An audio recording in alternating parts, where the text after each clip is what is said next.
Sir, a veteran shouldn't have to fight this battle alone. I've survived worse, son, but my body finally surrendered. Well, I'm your reinforcement. I'm clearing this for free today. For free? Son? I don't know why you'd help an old soldier like Because me. you already paid the price for us, sir. Let me do this. God bless your soul. You brought me hope, son. Thank you. As I promised Peter that reinforcements had finally arrived and that I would handle the overgrown mess for free, I saw the rigid, military-style posture he had tried so hard to maintain finally begin to crumble into a look of pure, unfiltered relief.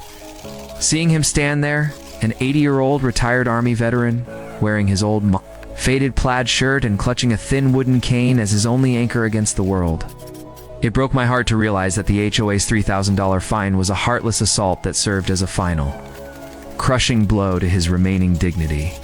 Peter had spent his youth taming dangerous terrains in distant lands and fighting for a country that now seemed to have forgotten him in his hour of need.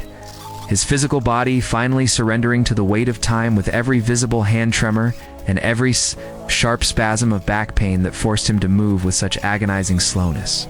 The chaotic jungle of waist-high weeds and tangled brush that you see swallowing his property wasn't just a visual violation of community standards. It was a physical manifestation of his isolation, a barrier that effectively trapped him inside the brown wooden house he once shared with his late wife.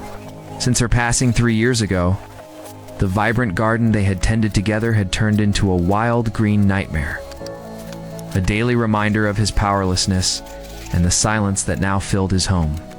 The local authorities and the strict HOA board in Fayetteville didn't see the hero who had served with honor. They only saw a static violation on a piece of paper and a set of aesthetic rules that they valued more than the life of a senior citizen living on a fixed income. As the loud, rhythmic roar of my trimmer finally cut through the heavy silence of the morning and began the methodical process of reclaiming his front walkway, I felt like I was clearing a path for a man who had been lost in the woods of bureaucracy for far too long.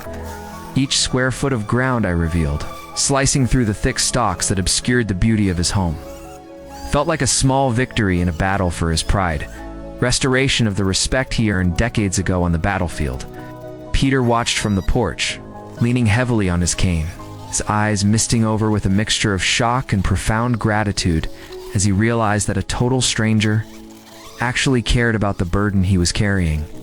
It raises a serious and painful question about the nature of our modern communities, where we often prioritize property values and perfectly manicured lawns over the actual, concrete well-being of the elderly veterans who laid the foundations for our freedom.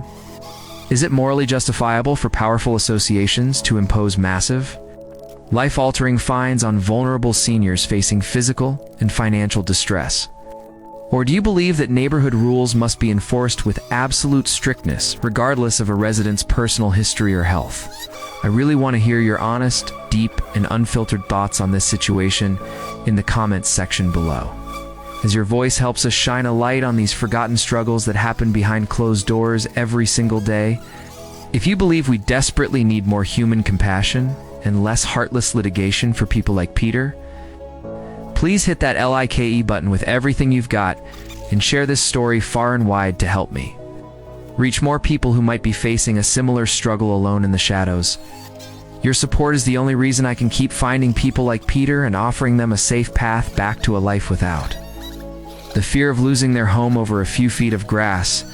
Seeing the dignity return to this old soldier's face was a reminder that while the law may be cold, neighbor's heart doesn't have to be. Thank you for standing with me and for showing Peter that his final battle is one he doesn't have to fight by himself.